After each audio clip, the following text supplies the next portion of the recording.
mardi et nous sommes très heureux d'honorer ce rendez-vous. Comme vous le savez, tous les matins, nous sommes là pour vous accompagner. C'est Wake Up, c'est la joie, la gaieté dans le Seigneur. Ce matin encore, nous allons méditer la parole de Dieu avec le pasteur Kakou Manassé. Shalom, pasteur.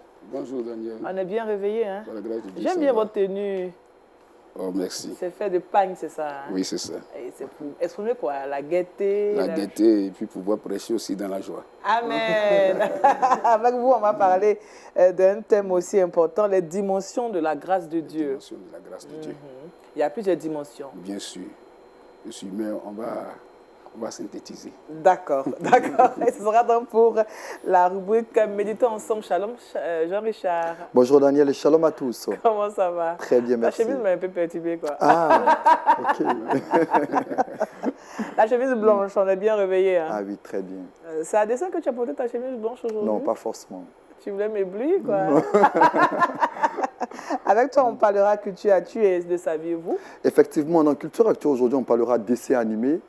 On en parle très peu, mais aujourd'hui, on va essayer d'attirer l'attention des uns et des autres sur une problématique qui suscite encore de la controverse, de la polémique. On en parlera dans quelques instants. Question d'interpeller les parents sur les dessins animés. Et puis, dans le saviez-vous, on va parler de l'actualité de l'Église en Égypte. En Égypte, ça bouffe fort là-bas. Fort, malheureusement, le corps de Christ est par moments soumis à persécution. On parlera, pourquoi pas, de ces églises, leur situation, comment ils vivent. On donnera quelques informations. Et ce sera la rubrique Le saviez-vous. Effectivement. Shalom Félicia. Shalom Daniel. Comment ça va? Ça va très bien, merci. Et toi-même? Oh, ça va très bien. Quand tu es là, je suis en bonne santé. Alors toi, ce sera le truc box. Qu'est-ce que tu nous diras ce matin? Aujourd'hui, je vais donner quelques astuces pour pouvoir soigner ou soulager les aftes. Les aftes sont les plaies dans la bouche? Oui, des petits ulcères qu'on a généralement sur les lèvres ou la gencive, etc. D'accord. Le docteur, le pasteur... Le docteur ou bien le pasteur? Le pasteur. C'est le docteur à côté de nous. Alors, docteur, avec vous, on parlera également d'un thème assez important. Oui. Mais on voudrait dire tout simplement à notre téléspectateur que vous êtes le docteur Banga Kouadio Béatrice, généraliste. Oui. Et ça va très bien? Ça va bien. D'accord. On parlera de quoi aujourd'hui? Du cancer du sein. Cancer du sein. Oui, oui. C'est un mal qui bat son plein en ce moment en Afrique. Oui, hein? oui. Et en Côte d'Ivoire, ici, c'est le deuxième cancer de la femme. Le deuxième cancer de la femme? Le deuxième cancer qu'on rencontre chez la femme. Après lequel? Après le cancer du col de l'utérus. Waouh! Et ça fait beaucoup de victimes? Beaucoup, beaucoup. D'accord. On en reparlera tout à l'heure à la rubrique La bonne santé. Merci en tout cas d'être venu. Quand c'est une femme qui parle de ce qui concerne la femme, je pense que les femmes sont plus ou moins impressionnées et elles s'adonnent vraiment à ce qu'il faut faire pour éviter cela. Voilà, le décor, il est planté. Vous êtes à l'émission Wake Up et nous allons méditer la parole de Dieu. Le thème, on l'a dit, les dimensions de la grâce de Dieu. C'est tout de suite dans Méditons ensemble.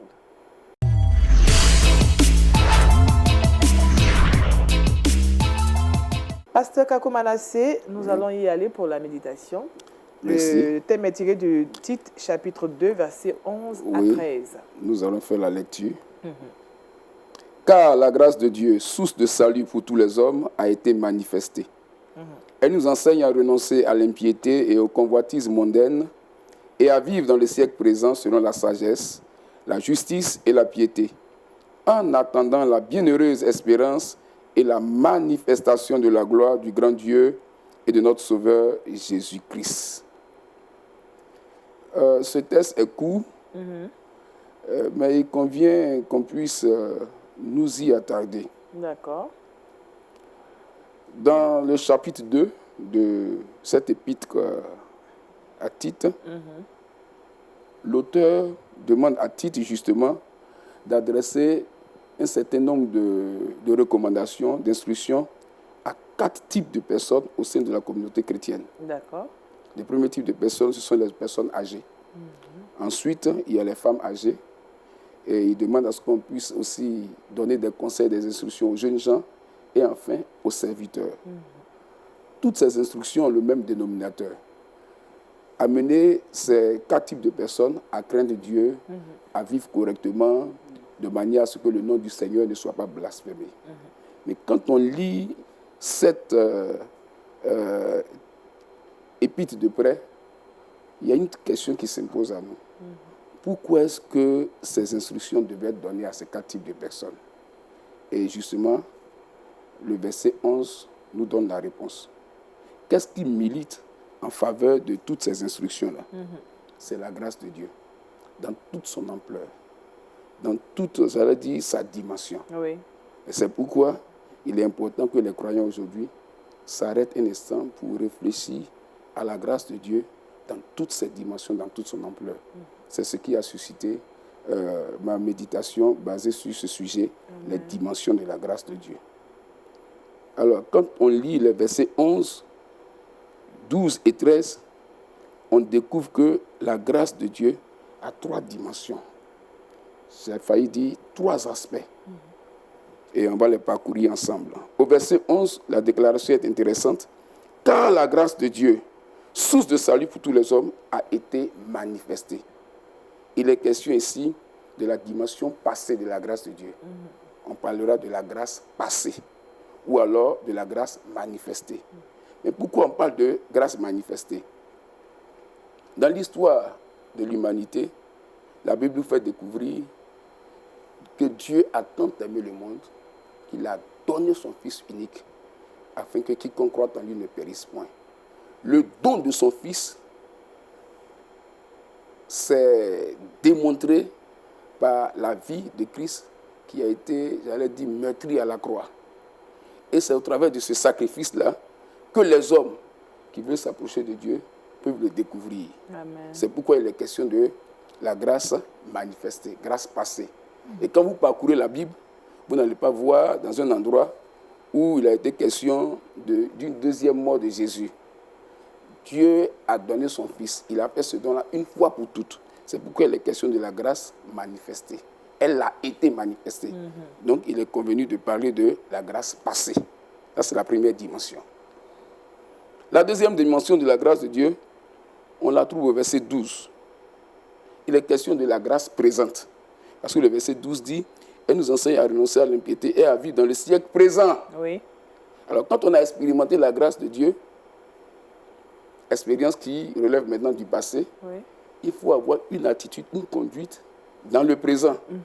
Parce que il ne suffit pas de dire « j'ai connu Dieu » et puis bon, tout le reste, on s'en fout. Voilà, la notion de « une fois sauvé, sauvé pour de bon » ne tient pas avec Dieu.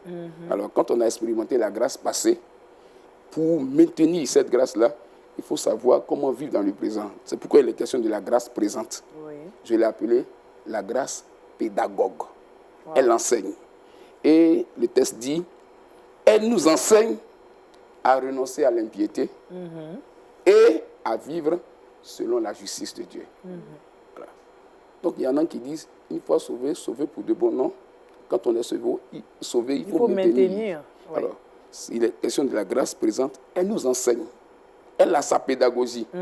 Son enseignement veut que ceux qui ont expérimenté la grâce passée puissent abandonner les choses du passé, les choses du monde, les choses qui n'honorent pas Dieu et vivre selon la piété.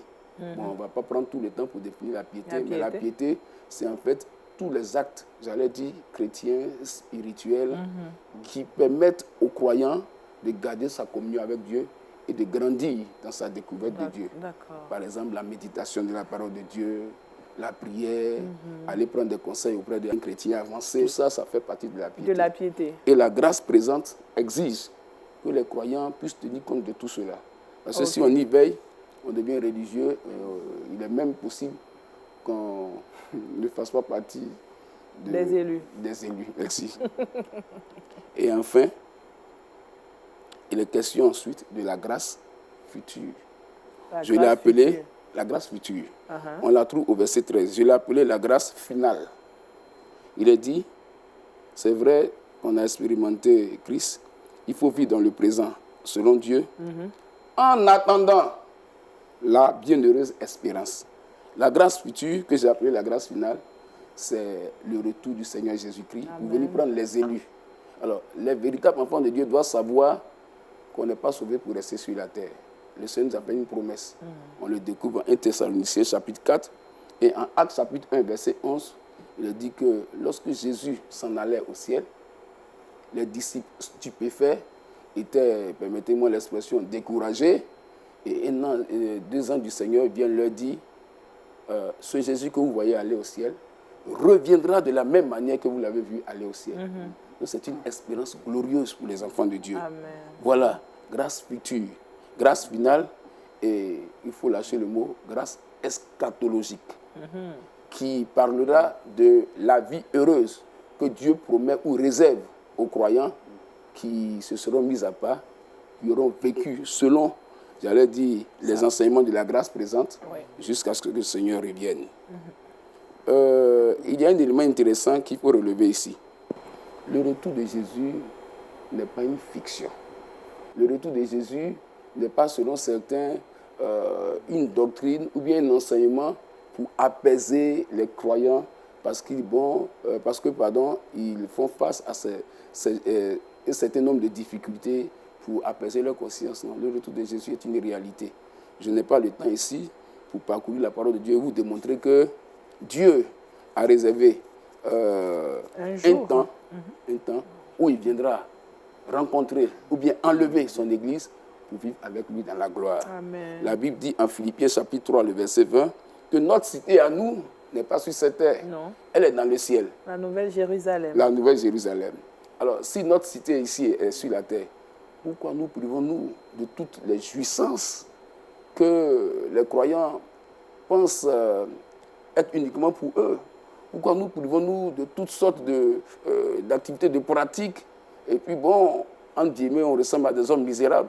Notre espérance est dans les cieux. Amen. C'est pourquoi la Bible parle de la vie éternelle, la qualité de la vie de Dieu. Il est important que les enfants de Dieu retiennent cela. Alors, ces dimensions de la grâce de Dieu-là ont été expérimentées aussi par les chrétiens de Thessalonique. D'accord. Il est dit, 1 Thessaloniciens chapitre 1, verset 9, on raconte à votre sujet comment est-ce que vous avez reçu le Seigneur Jésus-Christ en renonçant à votre vie passée pour attendre des cieux son Fils Jésus qui vient. C'est important de le savoir. Les temps sont difficiles aujourd'hui, on ne va pas se voiler la face parce qu'on est enfant de Dieu. Mais penser simplement au retour de Jésus est une source de réconfort pour permettre aux croyants de dire à les convertis que c'est plutôt toi qui n'as pas d'espérance. Et c'est important de le retenir. En analysant ces dimensions de la grâce du Seigneur, de la grâce de Dieu, j'aimerais donner une pensée qui est quand même théologique, mais qui peut permettre à plusieurs croyants de réaliser que la vie chrétienne n'est pas un saut dans le vide. Alors, puisqu'il est question de grâce passée, grâce présente et grâce future, on est capable de dire, oui, on est tenté de dire qu'on a été sauvé, qu'on continue d'être sauvé et on sera sauvé. Les enfants de Dieu, les véritables, doivent le savoir pour que Dieu leur fasse grâce jusqu'à son glorieux retour. Amen. Amen. Vraiment, les dimensions de la grâce de Dieu, c'est le thème de notre méditation ce matin. Pasteur, vous avez cité 3 dimensions. Hein. Oui. On peut revenir. La grâce passée, la grâce passée, la grâce présente et la grâce future. Et la grâce future. Pourquoi c'est situé en 3 grâces, enfin 3 Bien, j'ai failli dire ça, des temps forts. Des temps forts qui transparaissent. On découvre dans ce texte. Voilà. Dieu a permis à son Fils de venir mourir pour que les hommes soient sauvés. Ceux qui accepteront Jésus, bien entendu. Bon, mais quand ils sont sauvés, le Seigneur ne vient pas les prendre immédiatement pour les recueillir ou bien les garder avec lui au ciel. Ils ont quand même un temps, ils vivent sur la terre. De toute façon, c'est le train de vie de l'homme. On est, le médecin est là, on grandit, et puis après, bon, les cellules vieillissantes arrivent, et puis bon, on meurt. On meurt. Alors, avant qu'on ne meure, on a connu le Seigneur. On a expérimenté le salut en Jésus. C'est la grâce passée. Ça ne s'arrête pas là. Le Seigneur n'est pas encore venu. Il y en a qui sont donnés au Seigneur qui ont vécu, après leur conversion, 20 ans, 50 ans, 60 ans. Voilà. Et comme on n'est pas sauvé une fois et puis sauvé pour de bon, il faut expérimenter aussi la grâce présente.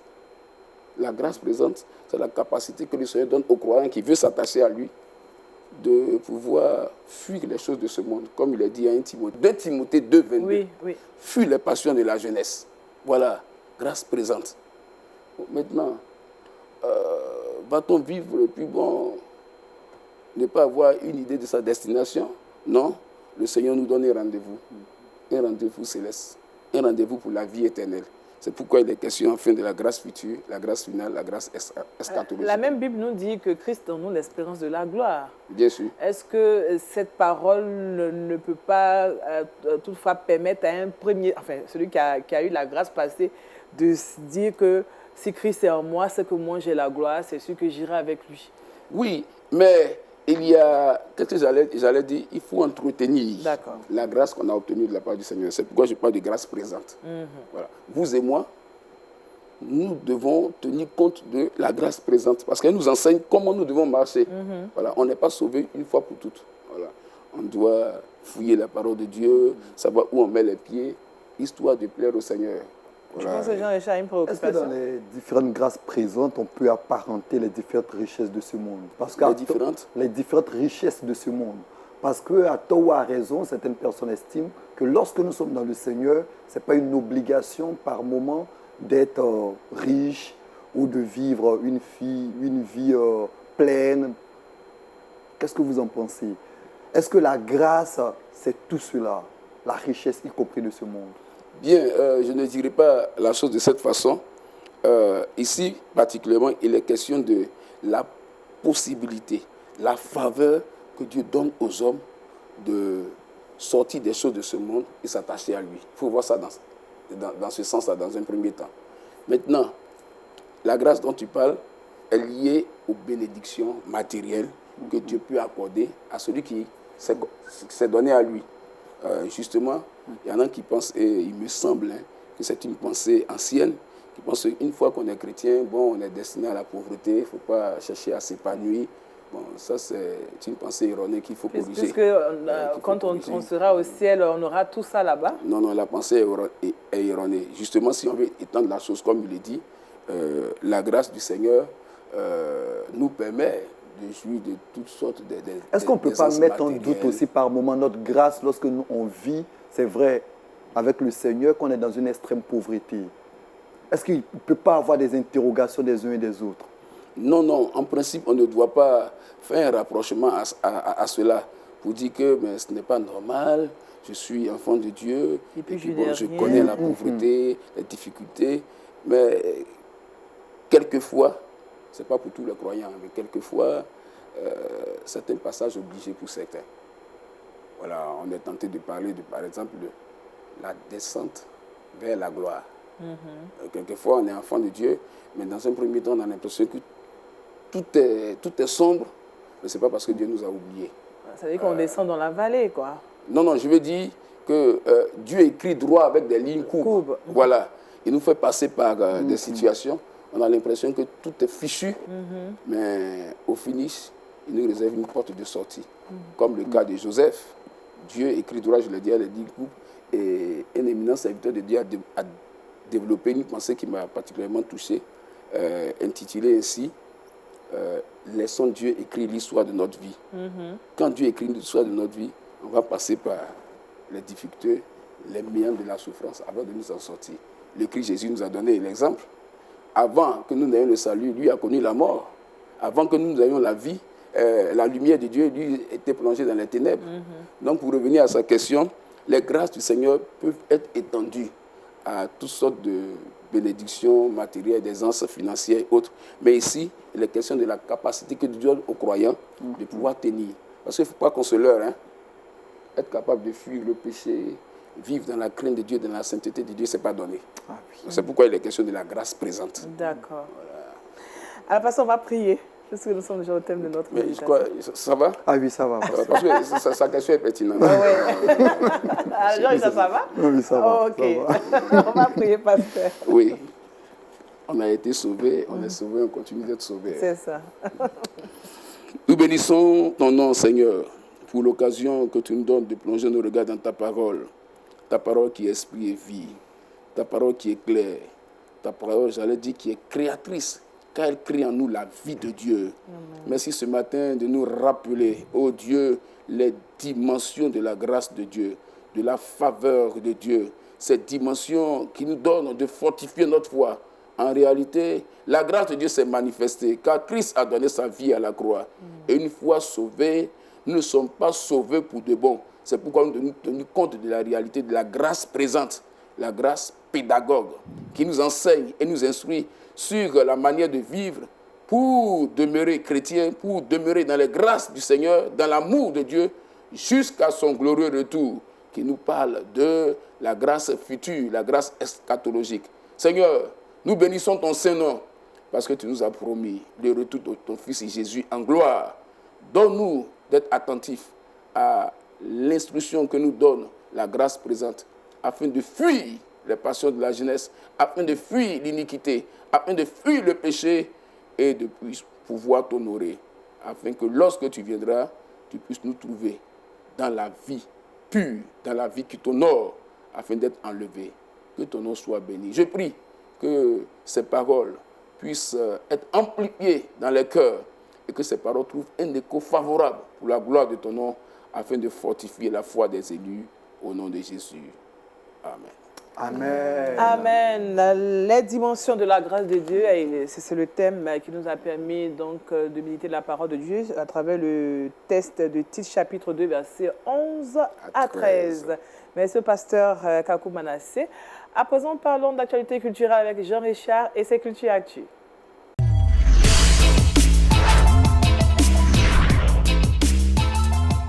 Jean-Richard, Culture Actu, on va parler de ces dessins animés. Hein? Effectivement, aujourd'hui, j'ai décidé de parler de dessins animés. On sera bref, quelles sont les motivations précis de ce et concis. choix? Tu verras mes motivations dans quelques instants. Aujourd'hui, Culture Actu ne vous présentera pas de film, ne parlera pas de chansons, mais aujourd'hui, notre Lucade sera une interpellation. Okay. Une interpellation à nous tous parents, à toutes ces personnes que nous regardons aujourd'hui. Surtout que nous sommes en pleine période vacances, de vacances. Oui. Effectivement, les dessins animés, il est prouvé que c'est quelque chose qui impacte psychologiquement, socialement la vie d'un enfant. Figurez-vous que je vous donne quelques chiffres d'une étude réalisée par l'Université de Michigan du côté des États-Unis. Figurez-vous que 85% des enfants aiment les dessins animés, 85% des enfants. Oui. Et figurez-vous que de 5 à 12 ans, les enfants passent près de 30 heures par semaine devant les dessins animés.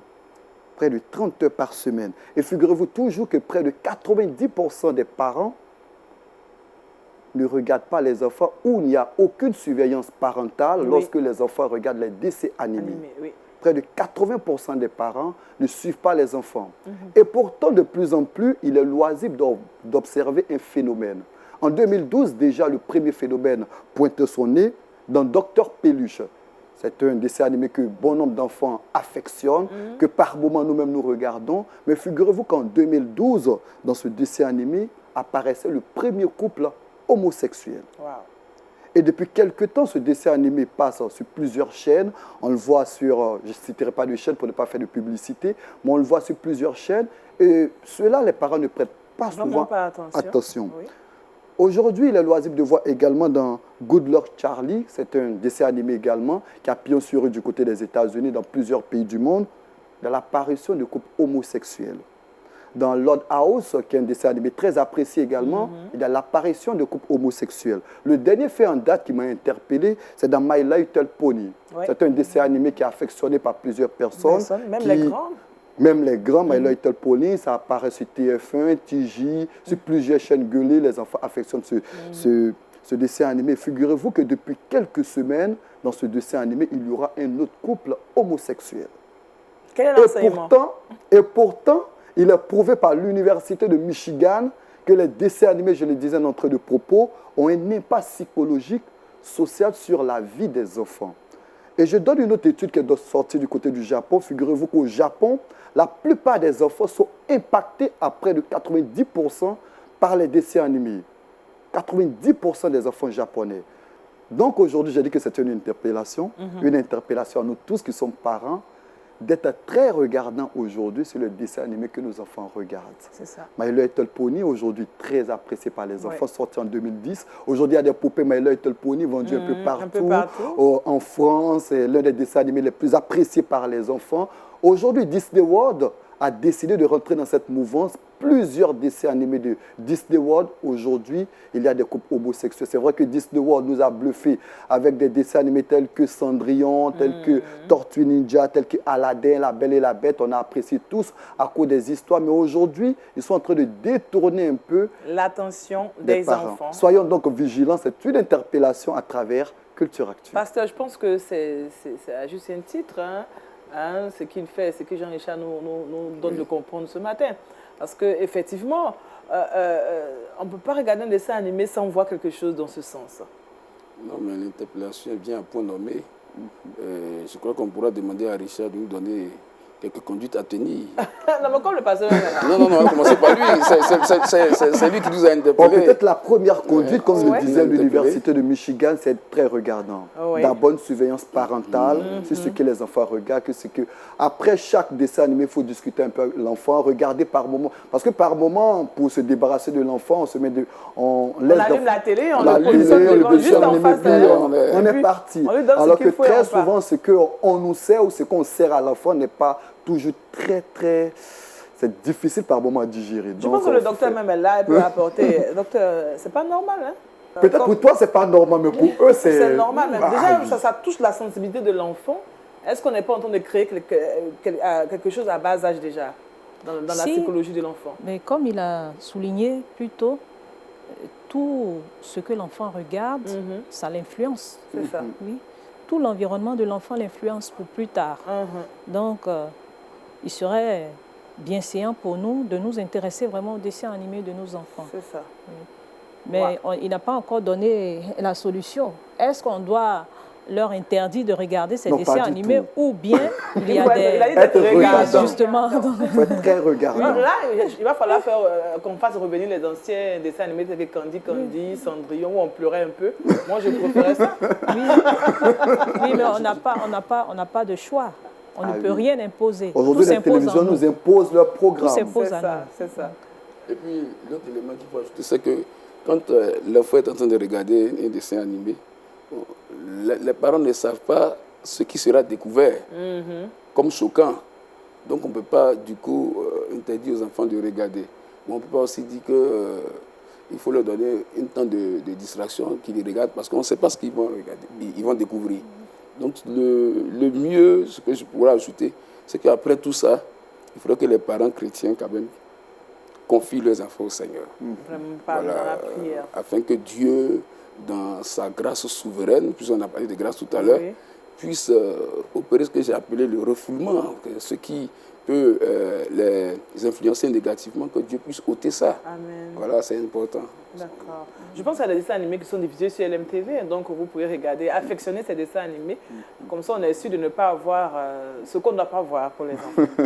Parce qu'il faut dire qu'aujourd'hui, il y a des lobbyistes LGBT qui font des pressions sur la production cinématographique afin qu'on essaie tout ce qui est homosexualité dans les différentes productions pour impacter déjà le mental de nos enfants, accepter cela comme quelque chose de faisable, quelque chose de naturel. Donc il faille que les uns et les autres fassent attention aujourd'hui face à tout ce qui se passe et se trame dans notre monde. Merci Jean-Richard pour cette interpellation. Je pense que nous, parents, nous devons être vraiment, comme il a dit, regardants. Merci, c'était Culture Actu avec toi. Et nous allons partir pour la bonne santé. C'est tout de suite.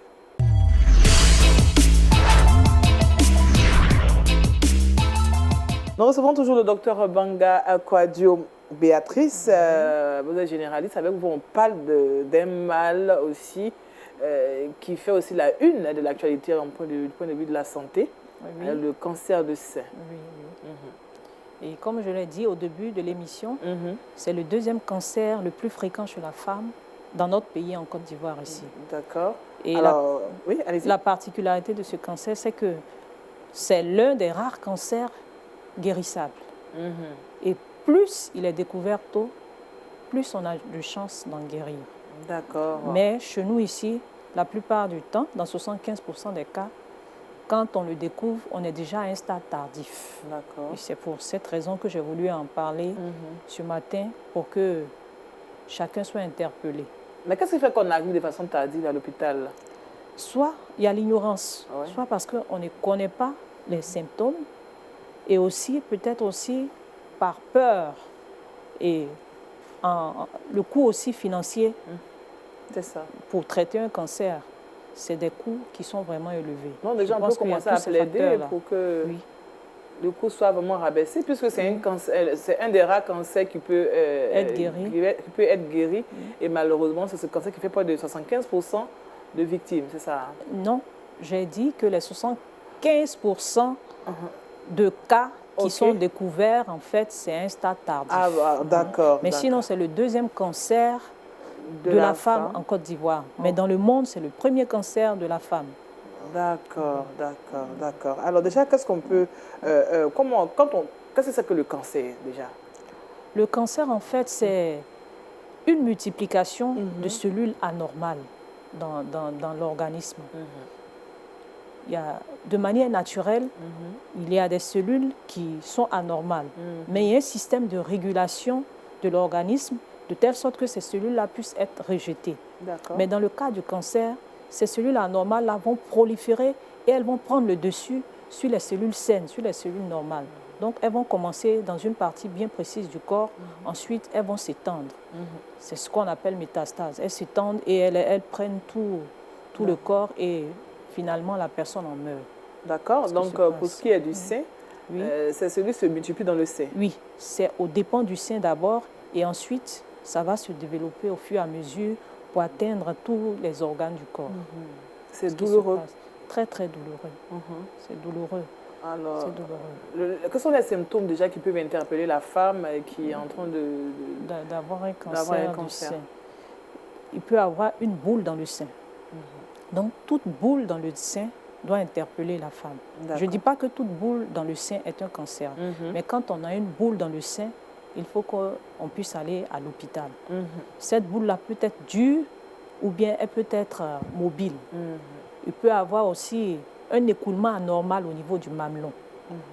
On n'est pas mère allaitante, mais... On n'est pas mère allaitante. Et puis, il peut avoir un écoulement au niveau du mamelon. Il faut s'inquiéter aussi. Ou bien, l'un des seins peut augmenter de volume de manière anormale. Comme aussi, on peut avoir des douleurs au niveau des seins. Ou bien, la peau même au niveau du sein peut changer. Soit on a des ulcérations, une rougeur, ou bien on a un aspect particulier qu'on appelle, qui ressemble à une peau d'orange. On parle d'aspect de peau d'orange. Donc, devant toutes ces situations-là, il faut se rendre à l'hôpital. À cette étape, on peut faire quelque chose déjà. Oui, quand on voit déjà ça, il faut immédiatement se rendre à l'hôpital pour qu'on puisse faire des examens pour savoir si c'est un cancer ou non. Est-ce qu'il y a des facteurs de risque? Parce que je me souviens, quand on était petit, on disait de ne pas mettre l'argent, les femmes ne pas mettre l'argent dans le soutien, par exemple, que ça pourrait être source de cancer. Est-ce que c'est vrai? Non, bon, les facteurs de risque, généralement, c'est... Bon, déjà, il y a l'âge. D'accord. Plus on vieillit, plus on a de chances de développer, de malchance plutôt, de développer un cancer. Il y a aussi des antécédents familiaux. Il y a des familles où le père... Bon, le cancer de sein peut se voir chez l'homme, mais c'est très rare. La mère, la sœur, la tante, aussi. Oui, mais c'est très rare. Mais comment chez l'homme? Chez l'homme, mais c'est très rare.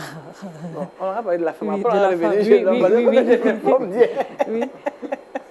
Donc, comme je le disais, il y a certaines familles où la mère, la sœur, la tante a présenté un cancer du sein. Donc, chez ces personnes-là, elles ont beaucoup plus de risques de développer un cancer du sein.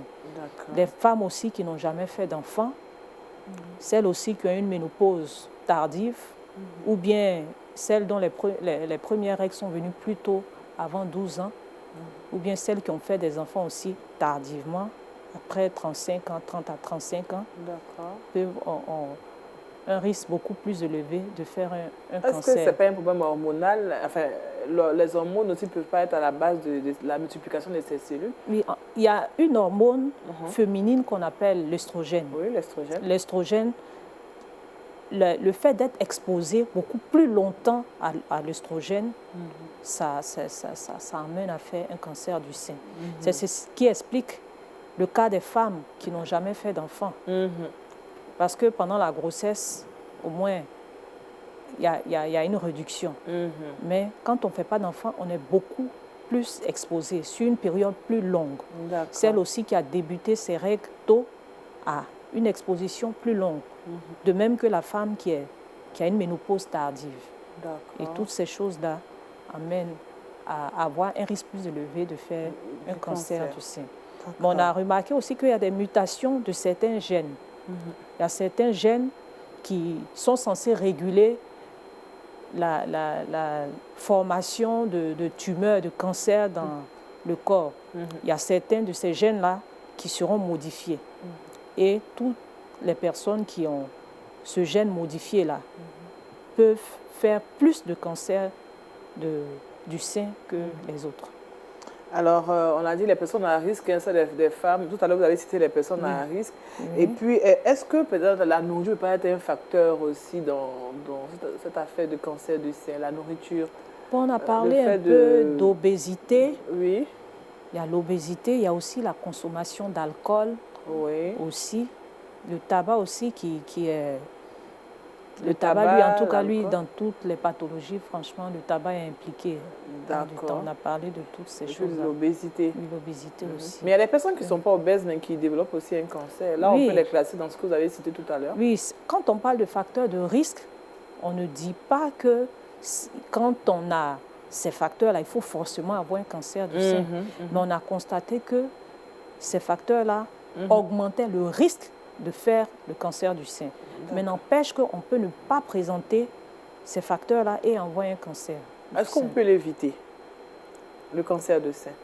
Puisqu'on ne connaît pas la cause exacte. Ok.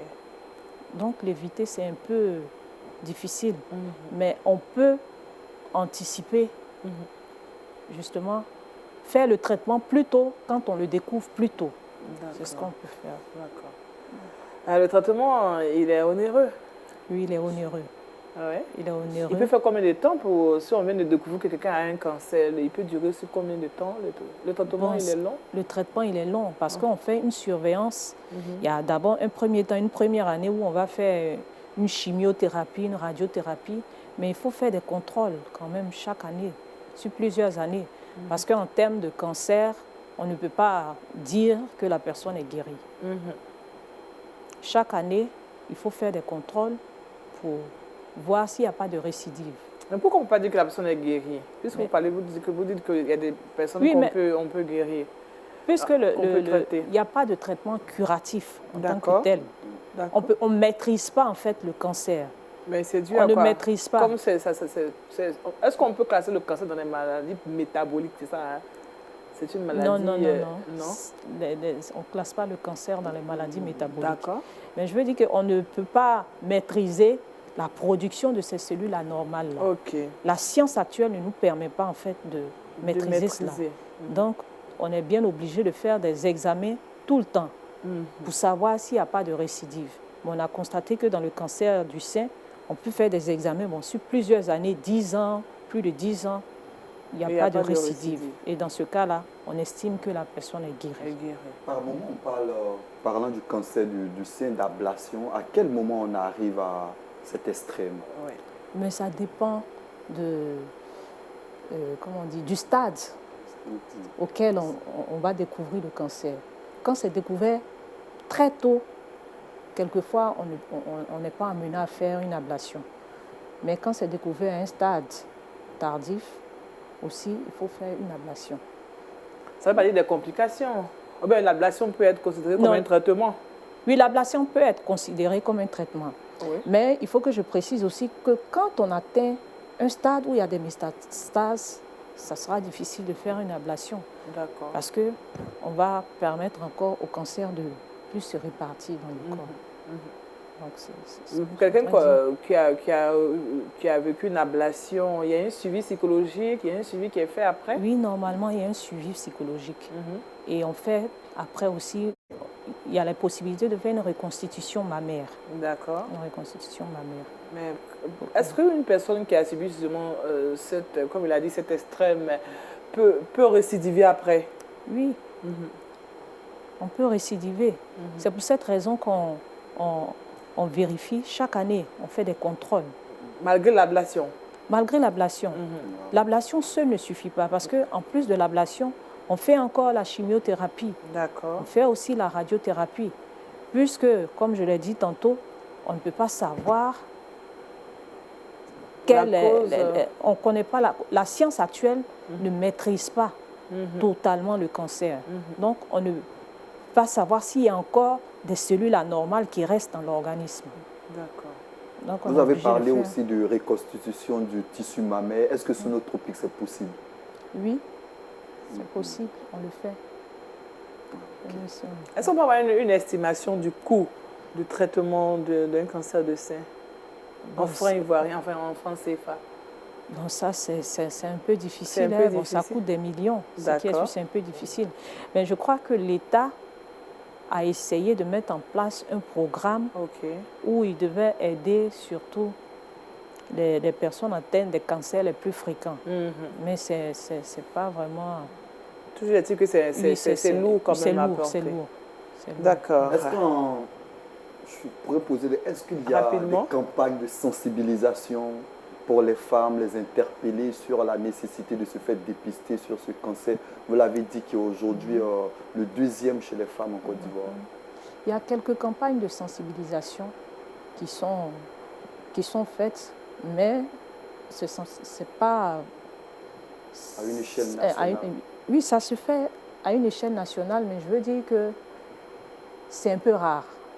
Il y a une sensibilisation qui est faite, mais elle n'est pas faite de manière amplifiée. Oui. Donc, ça fait qu'il y a beaucoup de femmes encore qui ignorent cela. Est-ce qu'il y a des mesures à adopter chez les jeunes femmes, bien les femmes qui veulent faire une sorte de palpation?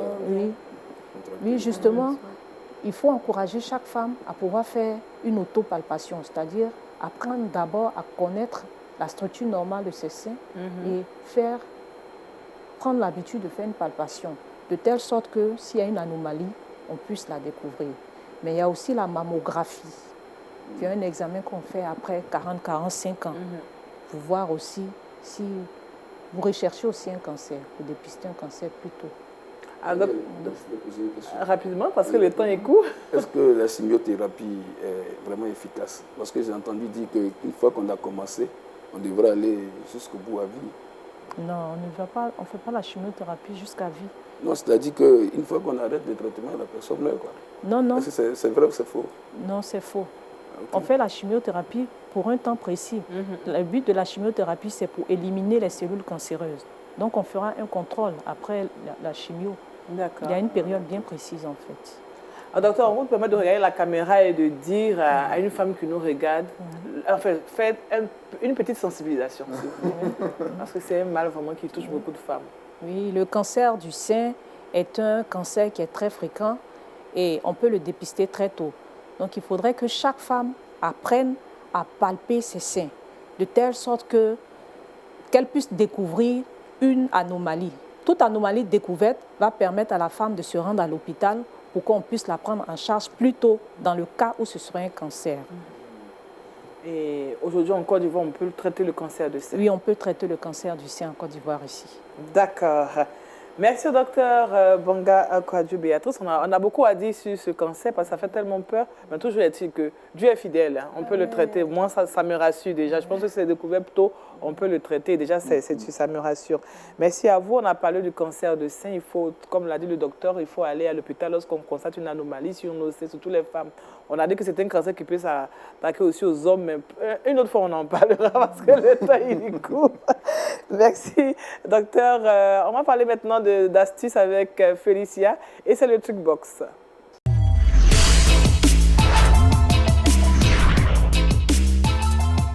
Félicia, le Trick Box? Oh oui, aujourd'hui dans le Trick Box, on va voir des astuces naturelles. C'est important de le préciser que c'est toujours des astuces naturelles qu'on va dégoter. Ce n'est pas des médicaments pharmaceutiques qu'on prescrit ici, mais c'est plutôt le naturel qui est mis à l'ordre du jour. Et aujourd'hui, on va traiter ou on va essayer de soulager les aftes. Il y a plusieurs raisons qui peuvent créer les aftes à la bouche ou encore à la gencive. Ça peut être le stress, ça peut être dû à la fatigue ou ça peut être dû aussi à une maladie qui est cachée. Et dans ce cas-là, si ça perdure, il faut aller consulter. Mais si c'est bénin et que voilà, c'est dû à la fatigue ou au stress, on peut le traiter naturellement. Ok. Voilà. Donc, on peut utiliser le bicarbonate de soude. Ok. Quand on utilise le Les gens veulent bicarbonate dire que de les soude, aftes, c'est les plaies dans la bouche, les exactement, ulcérations. les petits ulcères qu'on a sur la bouche ou dans la gencive ou sur la langue et tout. Et ces ulcères-là sont dus à plusieurs causes que j'ai citées tantôt. D'accord. Donc, le bicarbonate de soude, lorsqu'on prend une cuillerée de bicarbonate de soude qu'on va cuillerée à mettre dans un café. verre d'eau, À café? une petite cuillerée à café. D'accord. Voilà, qu'on met dans un verre d'eau. On peut utiliser ça pour faire un bain de bouche. Ça va servir à réguler l'acidité de la bouche parce que c'est l'acidité aussi de la bouche qui est un peu trop élevée parfois qui crée les aftes. La deuxième chose, c'est peut-être faire un gargarisme à l'eau salée. On prend un peu d'eau tiède, on va ajouter un peu de sel et on va se rincer la bouche plusieurs fois par jour pour pouvoir soulager efficacement ces aftes. On peut aussi utiliser un peu de jus de citron. C'est vrai que ça pique un peu, mais c'est très efficace pour pouvoir soulager efficacement les aftes. Et enfin, on peut utiliser un glaçon pour soulager lorsqu'on a très mal. On prend un glaçon qu'on va passer sur la partie qui est infectée et ça va soulager efficacement. Rapidement. Voilà. Alors, docteur, ça va, hein, tout ce qu'elle a dit, c'est bon, hein? Oui, ça va. J'en prends note. Voilà, merci Félicia. Les aftes, c'est pas facile, hein, surtout quand on sort d'un palu, une maladie, et quand c'est pas facile. Merci, on m'a rappelé les ingrédients. On a parlé de bicarbonate de soude. Bicarbonate de soude, de l'eau avec du sel, de l'eau tiède. On a parlé aussi des glaçons et du jus de citron. Jus de citron, d'accord. On fait aussi un gargarisme. Exactement. Merci Félicia et tout de suite, nous allons nous tourner vers Jean-Richard pour la rubrique « Le saviez-vous »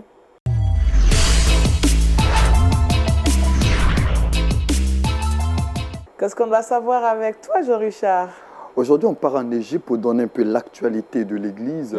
Vous savez que par moment, on parle de persécution, les chrétiens qui souffrent à travers le monde. 245 millions de chrétiens qui ont du mal à vivre de façon effective leur foi. 81 millions de chrétiens souffrent en Afrique à exprimer leur foi. Plusieurs églises brûlées, on en parle par moment, fermeture d'églises. Mais lorsqu'il y a des bonnes nouvelles, nous avons le devoir journalistique également d'en parler. C'est effectivement. Important. Et aujourd'hui, on a décidé de prendre notre pied-à-terre du côté de l'Égypte, où figurez-vous, depuis plusieurs années, la plupart des bâtiments d'église n'avaient aucune constitution légale. La plupart des bâtiments d'église en Égypte étaient des bâtiments illégaux.